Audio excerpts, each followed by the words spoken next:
Daniel Paluszek again with the VMware Cloud Provider Program, part 2 of our vCloud Availability Legacy Migration video series.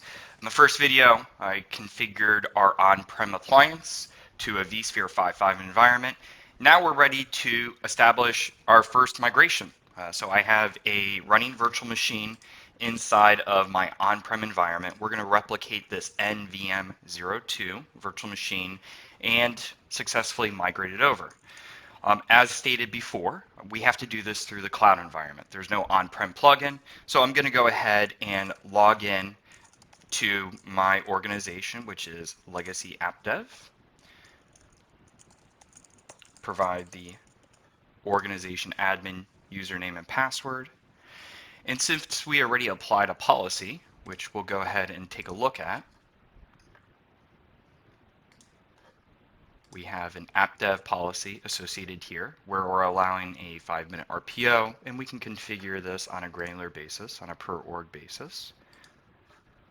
We should be able to see our plugin. So we have our single OVDC, and then we have our vCloud availability plugin. So go ahead and select on that. We can see our single on-prem site connected to our cloud environment. And now we're ready to do our first migration. So we're going to go ahead and, since this is an incoming replication, we'll go ahead and select it from the on-prem location. And we're going to go ahead and click on New Migration. Select our organization. And here's where we're getting our inventory view of the on-prem vCenter. Select our NVM02. Select our target VDC. I have a single OVDC associated with this organization. What my storage policy is, if I wanted to have any advanced settings, such as selecting a seed virtual machine, excluding VMDKs, or scheduling the initial sync, I could toggle that switch, but we're going to leave it at the defaults. And now we get our confirmation page, and we're going to hit finish.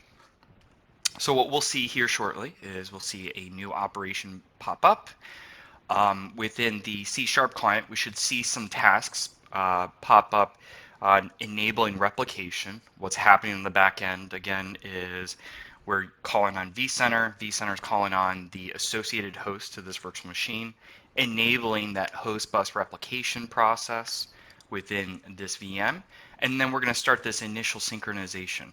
So depending on my network speed on that could vary between the time. However, we can use some initial vSphere replication and carry forward from there. So we can see the replication was enabled on NVM02 within the C# client. And we're now synchronizing.